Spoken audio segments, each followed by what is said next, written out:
Salut les amis, j'espère que vous allez bien, c'est l'heure du journal du Mercato, et donc au programme de l'émission d'aujourd'hui on parlera de Thierry Henry, ou plutôt des Girondins de Bordeaux.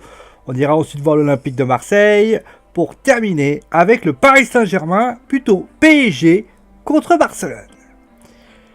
Alors que tout semblait indiquer quand même une sorte d'entente entre les deux parties, le quotidien Sud-Ouest, d'ailleurs aussi je crois que c'est le Sun du côté de l'Angleterre, a déclaré que Thierry Henry aurait pris la décision finalement de ne pas aller à Bordeaux. Les raisons sont encore floues, mais sans doute que la situation bordelaise actuelle ne l'a pas rassuré, champion d'actionnaire, et donc il a préféré se rétracter plutôt que de se retrouver en difficulté. Pour Bordeaux, l'urgence semble bien réelle, et les futurs actionnaires tenteraient la piste Claudio Ranieri ou Conte, mais la première semble bien plus accessible.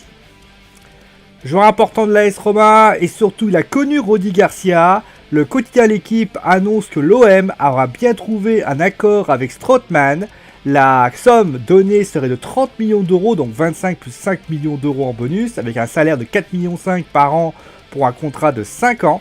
Rudi Garcia était d'ailleurs enchanté de sa venue, maintenant à voir si tout va bien, mais d'ailleurs à noter une chose très importante, le joueur n'avait pas l'air très ravi de quitter l'AS Roma, l'a fait savoir, et donc finalement, est-ce que ça peut avoir des conséquences sur la saison de Marseille et donc la saison du joueur? Réponse bien évidemment, dans la saison.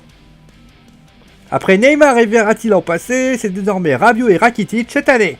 Vous l'avez compris, les relations entre les deux clubs se sont très tendues depuis 2 ans, et le quotidien Sport annonce que le Paris Saint-Germain pourrait même avoir entraîné cela avec une tournure judiciaire. En effet, en riposte des approches du Barça pour Rabiot, le PSG attenterait 2 choses vis-à-vis du Barça. Une action en justice à la manière de ce que l'a fait le Real pour Modric, et tenter de récupérer Rakitic pour, s'il ne sera pas possible, déstabiliser l'adversaire. On suppose bien sûr que notre cher Tebas va encore l'ouvrir comme à chaque fois.